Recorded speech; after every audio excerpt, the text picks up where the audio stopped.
Welcome to Hoyt's Bowhunting Whitetails. Today is Sunday, the 29th of October. This weekend has been pretty good for a lot of bow hunters. I've talked to people who have had great hunts, and I know there have been some really nice bucks killed. It's been slow for me, as you could see in the montage that Jordan put together for the intro. And part of it, I think, is just because of these two bucks that I'm hunting. They're covering such a big range that it's really going to be tough for me to cross paths with them, but I'm going to change things up a little bit. Jordan is not going to hunt this buck that we had picked out for her. She separated her shoulder somehow. We don't know exactly how, but it was injured when she was drawing her bow back in early October and hasn't healed up since. And she's not comfortable that she's going to have enough practice time, even once she gets back to shooting, to to go after a deer with a bow. So maybe we can get her into something either late season or maybe with a gun during that late season, either with a bow or a gun. So we'll see how it goes. But she said for me to go after that buck that she was going to hunt. We called it Jordan's buck. So we're going to go up there to the scrape tree, which that's the valley right below the two ridges where I think that buck is spending most of his time.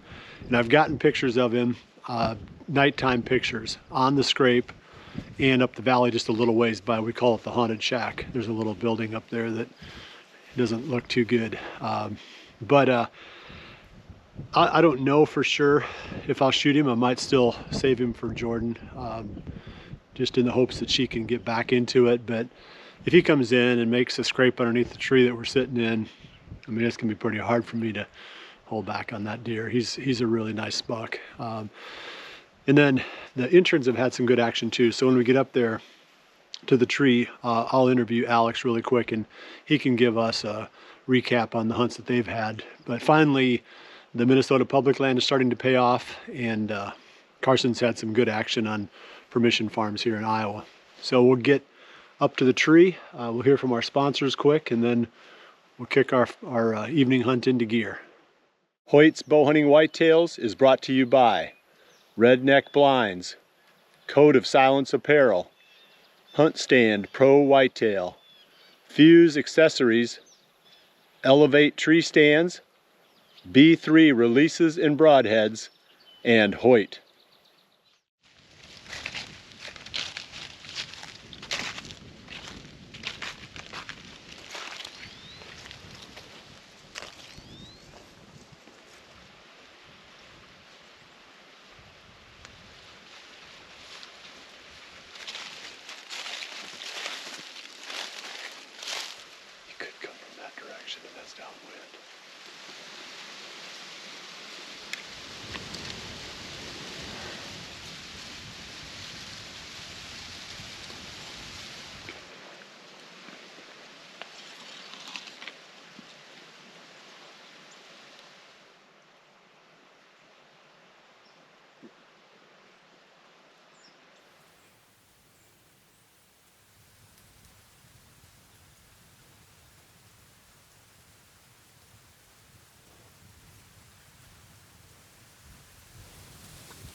All right, so we're set up in the tree, and before the action gets going here, I want to find out from Alex a little bit more details about some of these hunts that you guys have had. Sounds like you've had some pretty exciting times.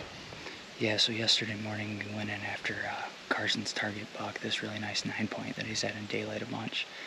And unfortunately the buck came in downwind of us and he spooked, so we didn't get him, but we were really close.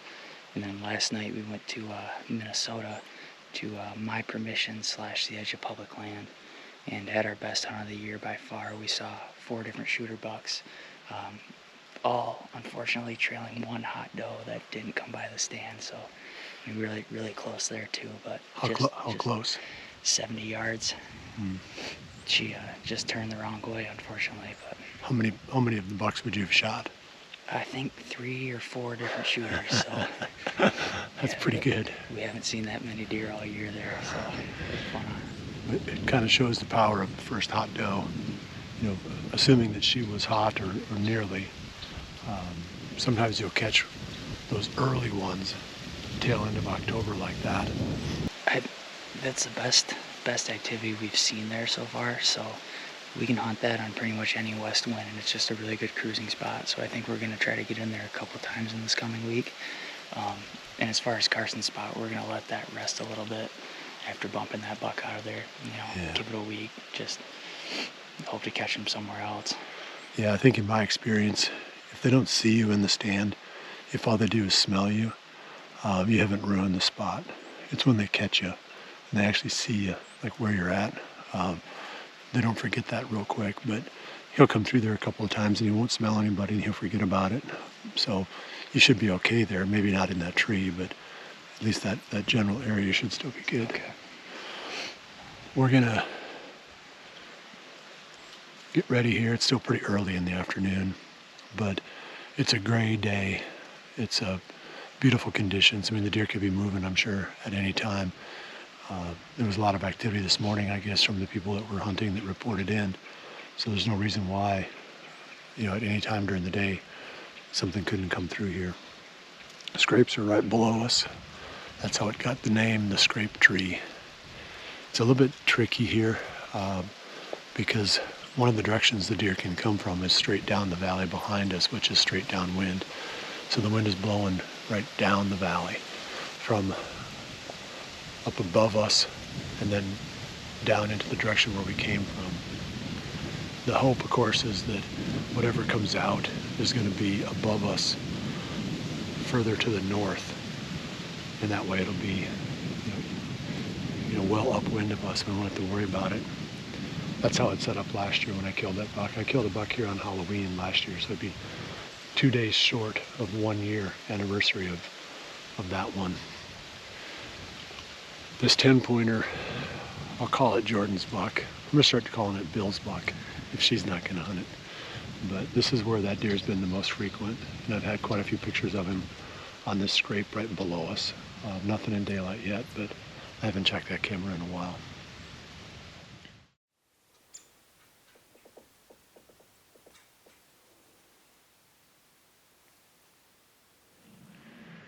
We got about 30 minutes left, and it's just dropped off dead calm. I can't remember hardly any hunts that I've had that were successful or even encouraging when it was dead calm like this. Seems like when the deer can hear a pin drop, all they want to do is just stand around and wait until dark and just listen. But hopefully we'll see something here in this last half hour we can bring to you. We're going to dig more into this topic of the first hot doe on Wednesday's Whitetail Watch. So please come back and check that out. The weekend was overall a disappointment for us. Even though the conditions were really good, we still didn't see, I guess I shouldn't say that. Alex had a good hunt. Carson had a good hunt.